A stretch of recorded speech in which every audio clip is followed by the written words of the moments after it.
Welcome to all of you guys on Medical Lab Tactics. Today we will see very of the next case about the urinalysis case study.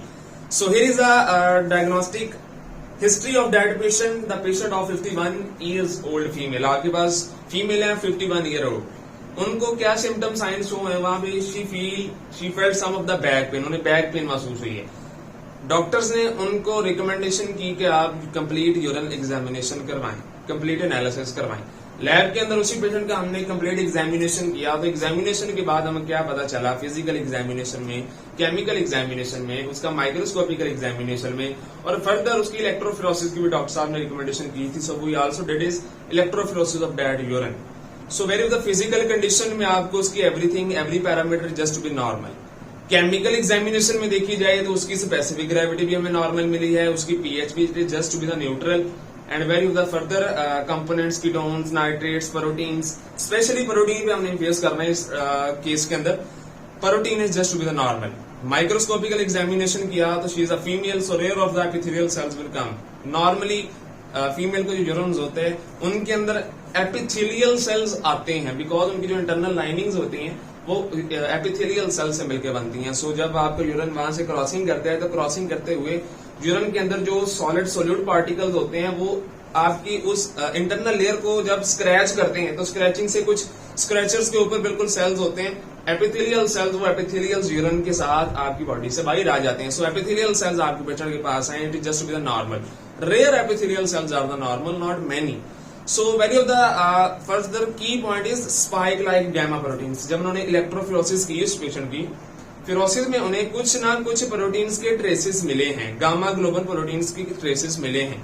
अब इलेक्ट्रोफिरोसिस कैसे की जाती है? आप urine को एक इलेक्ट्रोफिरेटिक जो पूरा कंपाउंड होता है उस पर डालते हैं, इलेक्ट्रिसिटी प्रोवाइड करते हैं, डिफरेंट चार्जेस की बेसिस पे उस प्रोटीन की मूवमेंट होती है, बिकॉज प्रोटीन पे भी चार्ज होता है. जब प्रोटीन्स पे चार्ज होने की वजह से प्रोटीन्स की मूवमेंट होगी, सो वहां से आपको पता चल जाएगा कि something urine protein is present. So वहां पे यूरिन की अंदर जो प्रोटीन है वो मौजूद है, इलेक्ट्रोफिरोसिस भी होगी. So here are the 4 conditions. Very first condition कि आपके पास जो प्रोटीन है वो फॉल्सली नेगेटिव है.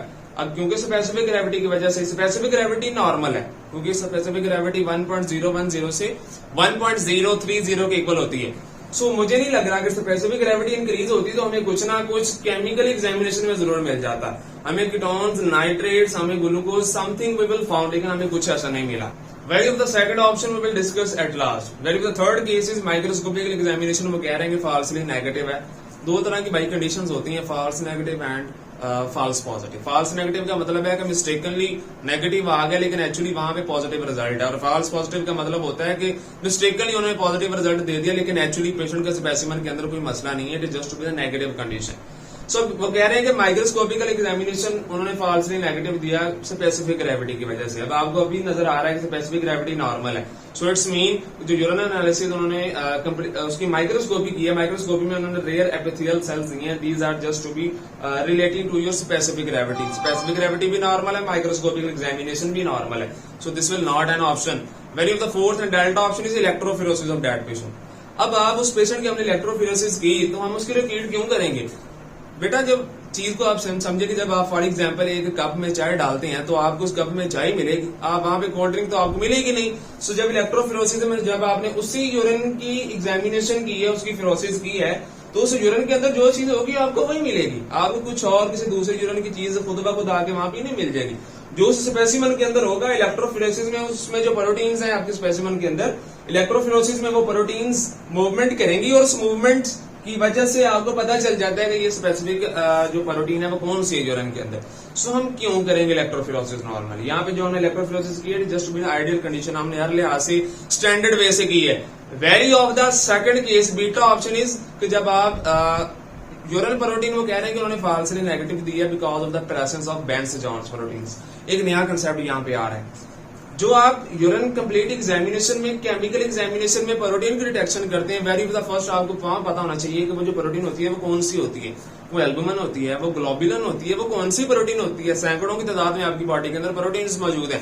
तो भाई जो कंप्लीट एग्जामिनेशन होता है आपके यूरिन का, उसमें जो प्रोटीन नेगेटिव या पॉजिटिव दी जाती है वो कौन सी प्रोटीन है? भाई वो एल्बुमिन प्रोटीन होती है. ठीक है, एल्बुमिन प्रोटीन वो नेगेटिव पॉजिटिव देते हैं.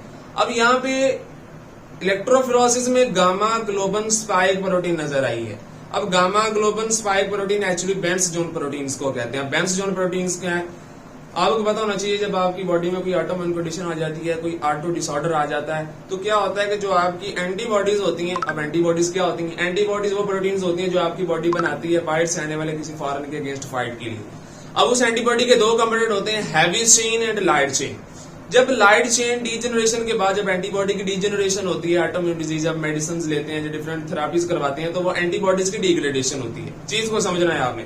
जब एंटीबॉडीज की डिग्रेडेशन होती है, heavy chain and light chain just to be differentiated. तो वो जो लाइट चेन होती है वो आपके ब्लड के जरिए जब किडनी में आती है फिल्ट्रेशन के लिए, तो वो लाइट चेन आपके यूरिन में आना स्टार्ट हो जाती है फिल्ट्रेशन में एज अ फिल्ट्रेट। सो उस बेंस जॉन प्रोटीन वो हमें इलेक्ट्रोफोरेसिस में मिले हैं। सो वो बिल्कुल वो सेकंड बीटा ऑप्शन में वो सही कह रहे हैं कि जो स्पेसिफिक प्रोटीन उन्होंने फॉल्सली नेगेटिव दी है एक्चुअली पॉजिटिव। फॉल्सली नेगेटिव कसूर उनका भी कोई नहीं है, क्योंकि वो स्ट्रिप ने सिर्फ एल्बुमिन प्रोटीन डिटेक्ट करनी है। लेकिन होना ऐसा चाहिए स्ट्रिप में कि every protein that can come in your urine just to be identified where. आपको वहां पे स्ट्रिप के अंदर हर तरह की प्रोटीन के लिए अलहदा फिल्टर्स लगाने चाहिए, अलहदा मतलब टाइप्स लगानी चाहिए रिएजेंट्स की। सो आप यहाँ पे बेंस जोन्स प्रोटीन्स की प्रेजेंस को आइडेंटिफाई करें। सो बेंस जोन्स प्रोटीन्स की प्रेजेंस की वजह से इलेक्ट्रोफोरेसिस में उनको प्रोटीन की मूवमेंट्स डिटेक्ट हुई हैं। So our today's option is the beta option. I hope this one will productive and one of the new concept for you guys. Thank you so much.